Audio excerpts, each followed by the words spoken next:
sve nadnacionalne institucije pod kontrolom duboke države nas guraju neki novi globalni totalitarizam, ili ja samo mogu reći lijevi radikalizam, to je ovo o čemu sada govorimo, dakle, jer ako povežemo neke od najradikalnijih narkokartela u Latinskoj Americi, kao što je FARC, to je marksistička gerila, ljevičarska, oni su glavni poslovni partneri crnogorskog narkokartela. Dakle, crnogorskih bivših komunista.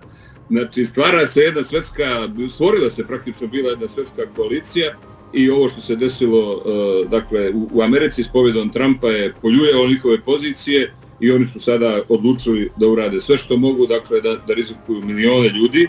Na svu sreću, mada djeluje to malo ovako čudno, kontroverzno, ali na svu sreću smrtnost ovoga virusa nije takva kako su oni planirali.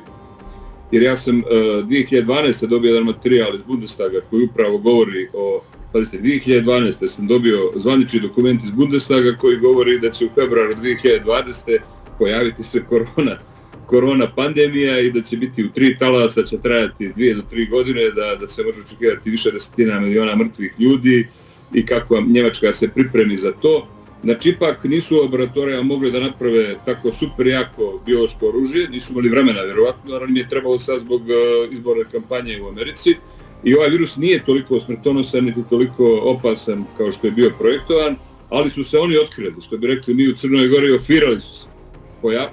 Otkrila se duboka država da stoji iza ovoga i da je u stvari politički cilj rušenje Donalda Trumpa i sprečavanje obnove njegovog mandata. Gospodine Medović, ako dobro razveramo, kod 2011. godina vi preko Bundestaga dobijate informaciju 2012. Deka 2020. godina ke ima korona pandemija koja će biti u februaru. Znači точно проценето. Тога значи можеме да ја разбереме изјавата на Ангела Меркел, која беше најдраматична. После незината изјава мислам дека се направи најголема паника во Европа, дека повеќе од 70% од населението ќе треба да биде заразено со коронавирусот. Дури викаше и 80%. Знаете, ако 80%, тогаш на 5 луѓе 4 треба да бидат заразени.